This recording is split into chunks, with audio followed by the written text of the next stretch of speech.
اگر آپ کی بھی کمر کی درد پوری ٹانگ میں جاتی ہے تو اس کی مختلف وجوہات ہو سکتی ہیں۔ سب سے پہلی وجہ یہ ہو سکتی ہے کہ جو آپ کی نروز ہوتی ہیں جو کہ ہماری کمر سے نکل کے ہماری پوری ٹانگ کو سپلائی کر رہی ہوتی ہیں، ان کے اوپر دباؤ آ رہا ہے، مسلز کے کھچاؤ کی وجہ سے، مسل ٹائٹنس کی وجہ سے ان کے اوپر پریشر آ رہا ہے اور آپ کی جو پین ہے وہ ریڈیٹ کر رہی ہے آپ کی پوری ٹانگ میں۔ دوسری وجہ ہو سکتی ہے آپ کا ڈسک سلپ ہونا۔ ڈسک سلپ اگین آپ کی نرو کو اریٹیٹ کرتی ہے جس سے کہ آپ کی درد پوری ٹانگ میں جاتی ہے۔ تیسری ایک ریزن ہو سکتی ہے آپ کے جو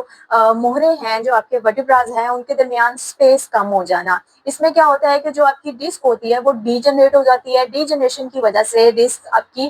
پتلی ہو جاتی ہے، اپنی سائز میں کم ہو جاتی ہے اور جو آپ کے ورٹیبراز ہیں وہ دوسرے کے ساتھ چلے جاتے ہیں، تو اس میں آپ کے جو ورٹیبراز ہوتے ہیں اس کے درمیان سے جو نسیں نکل رہی ہوتی ہیں ان کے اوپر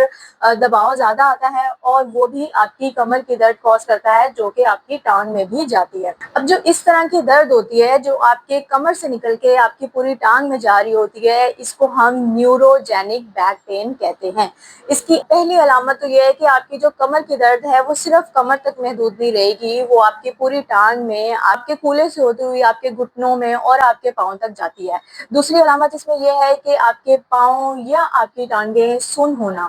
آپ کو جنجناہٹ محسوس ہونا یا آپ کو ایسے لگنا کہ آپ کو کوئی سوئیاں چبھ رہی ہیں اور پیروں کی تلیوں میں سن پن محسوس ہونا، یہ آپ کی نیوروجینک بیک پین کی نشانی ہے۔ اس میں آہستہ آہستہ کیا ہوتا ہے کہ ٹانگ کمزور ہو جاتی ہے، آپ کو چلنے پھرنے میں، اٹھنے بیٹھنے میں